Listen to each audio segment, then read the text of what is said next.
Good morning, students. Today we will discuss on chemical reactions or chemical properties of haloalkanes. The chemical properties of haloalkanes divided into three categories: nucleophilic substitution reactions, elimination reactions, and reaction with metals. So number one, nucleophilic substitution reactions. As you all already knows, what are nucleophiles? Nucleophiles are the negative species which can donate the electron pair and form the bond. So just like that, in this reaction, a nucleophile is attacks on a haloalkane. ठीक है? And how? Let us discuss. This is a haloalkane, and this is a carbon which is having partial positive charge, and this is a halogen group which is having partial negative charge. When this nucleophile attacks on this carbon atom, so this is carbon atom is says that it is a substrate molecule. When this attacks on a substrate molecule, so due to its negative charge, its polarity, the bond of halogen becomes weaker and weaker, and that leave the group, and the nucleophile will attach on that carbon atom. A substitution reaction takes place in in this type of reaction, a nucleophile reacts with haloalkanes having a partial positive charge on the carbon atom bonded to halogen. A substitution reaction takes place in halogen group called leaving group departs as halide ion. Since the substitution reaction is initiated by nucleophile, it is called nucleophilic substitution reaction. Okay, clear? कि जब एक nucleophile किसी haloalkane पर जब attack करता है तो कहाँ पर अटैक करता है? उसके कार्बन पर, क्योंकि कार्बन पर पार्शियल पॉजिटिव चार्ज होता है. जैसे हमने CX बॉन्ड का नेचर पढ़ा था कि कार्बन पर पार्शियल पॉजिटिव चार्ज आता है और हाइड्रोजन एटम पर पार्शियल नेगेटिव चार्ज होता है. तो ये पार्शियल पॉजिटिव चार्ज को अट्रैक्ट करता अपनी तरफ है. अब जब जैसे जैसे ये बॉन्ड बनाने लगता है तो ये बॉन्ड जो है यहाँ पर लूज होने लगता है, क्योंकि यहाँ पर क्या होता है, इलेक्ट्रॉन डेंसिटी बढ़ जाती है, तो ये हाइड्रोजन ग्रुप की जो है ये लूज करने लगता है यहाँ से, और धीरे से ये न्यूक्लियोफाइल इस पर आके अटैच हो जाता है और हाइड्रोजन एटम जो है वो हैलाइड आयन की फॉर्म में लीव आउट कर जाता है. इसको हम लीविंग ग्रुप कहते हैं. तो it is one of the most useful classes of organic reactions, ठीक है, of all halides in which halogen is bonded to sp3 hybridized carbon atom. The product formed by the reactions of haloalkanes with some common nucleophiles are given in table this. This is a common reaction. RX plus NU क्या बनाएगा? RNU plus X negative. RX क्या हो गया आपका? Alkyl halide. NU negative का मतलब हो गया न्यूक्लियोफाइल. क्या होगा? X जो है that leave out as a halide ion, and nucleophile will attach with that alkyl group. So in this table, these are the common nucleophiles. Reagent is sodium hydroxide, and in sodium hydroxide the nucleophile is OH negative. Water is a neutral. NaOR R-O alkyl oxide ji. Sodium iodide में क्या है? Iodide ion है. Ammonia. So these are the different types of nucleophiles. ठीक है, तो इसको अच्छे से आप लोग पढ़ लें, समझ लें, याद कर लें. ठीक है.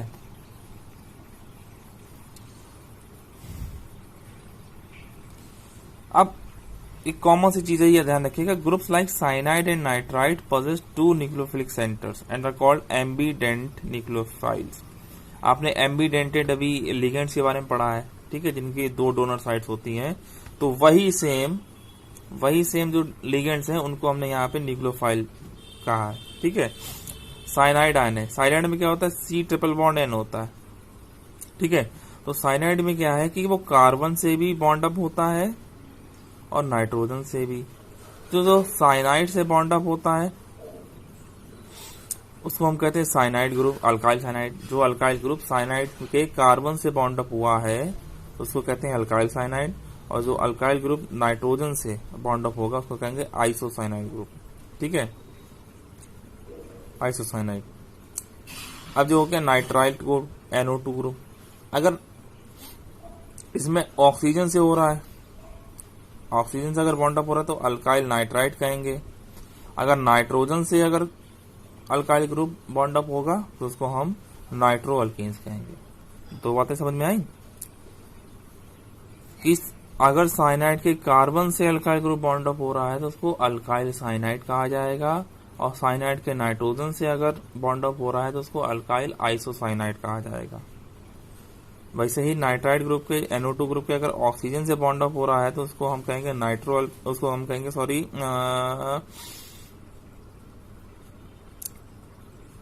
Alkyl nitrite.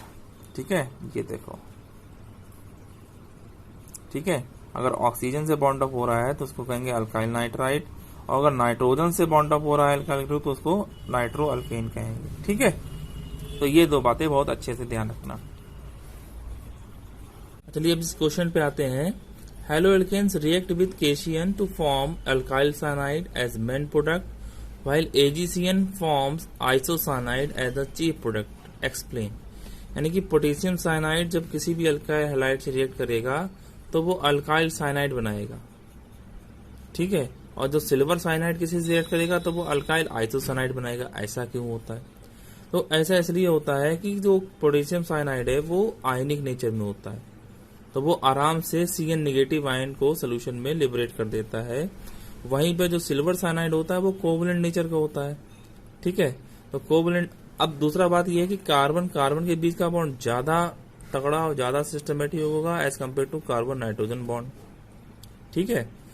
तो इसलिए जो है वो सिल्वर साइनाइड जो है वो आइसोसाइनाइड बनाता है, क्योंकि उसमें जो नाइट्रोजन जो होता है वो that is having a free nitrogen is free to donate electron pair forming isocyanide as the main product।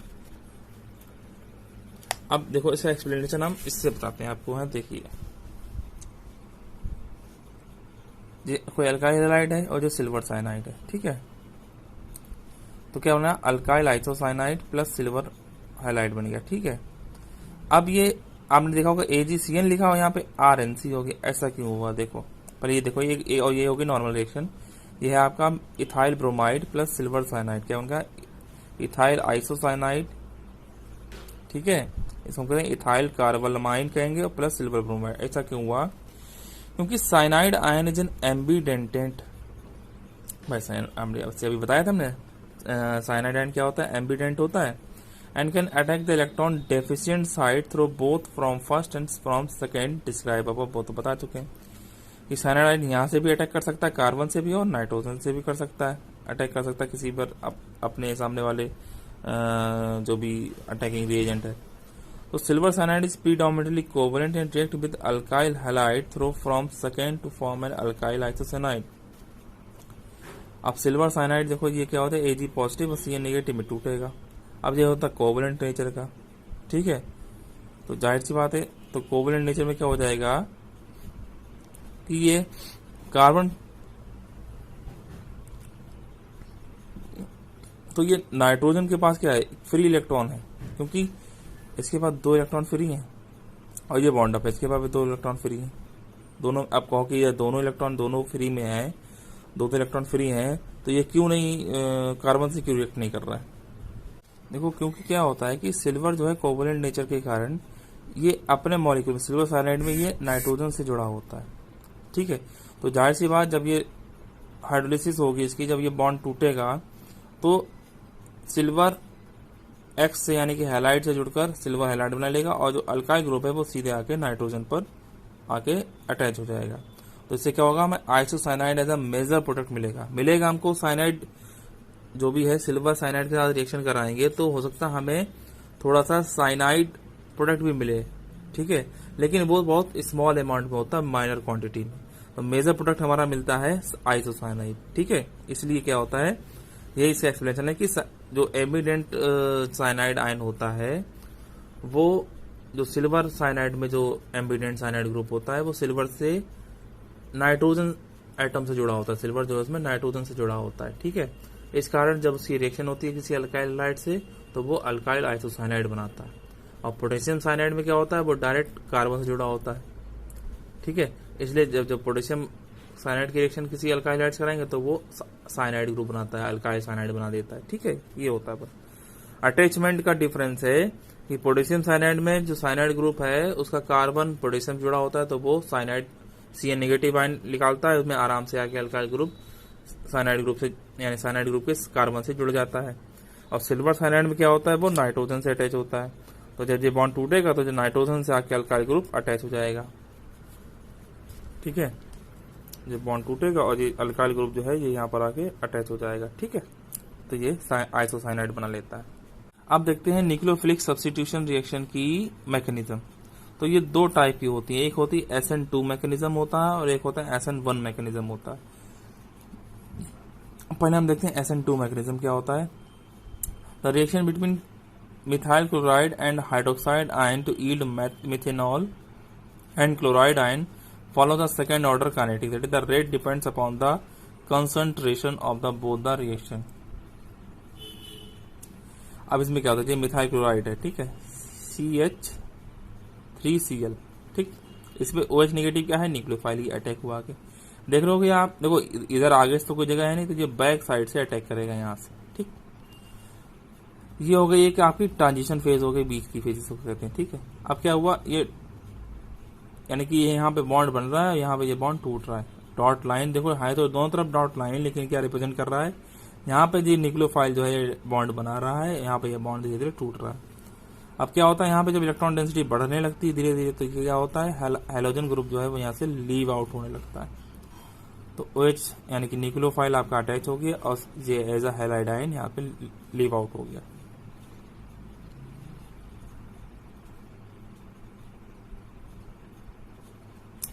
ठीक है, अब इसको डायग्रामेटिकली ऐसे शोन करा गया। देखो ये अब ये जो स्फीयर्स बने, इनका मतलब क्या, red dot represent the incoming hydroxide ion and green dot represent the outgoing halide ion. ठीक है, यानी कि जी आपको मान लो हैलाइड आयन यानी Cl नेगेटिव है और ये आपका क्या हो गया, OH नेगेटिव हो गया। ठीक, तो ये OH नेगेटिव लग गया यहाँ पे और Cl नेगेटिव यहाँ पे धीरे धीरे लीव आउट होने लगा। तो ये ट्रांजिशन फेज बन गई, यानी कि ये दोनों ऐड हुए बीच में। ठीक, ये ट्रांजिशन फेज बनने लगी, तो क्या हुआ, OH नेगेटिव आयन जो है अपना यहाँ पर धीरे से अटैच होने लगा इस कार्बन पे और ये हैलाइड आयन लीव आउट हो गया। तो ये हो गई इसकी mechanism. It depicts a biomolecular nucleophilic displacement SN2 reaction. तो ये SN2 रिएक्शन की मैकेनिज्म हो गई। The incoming nucleophile interact with alkyl halide causing the carbon halide bond to break while forming a new carbon OH bond.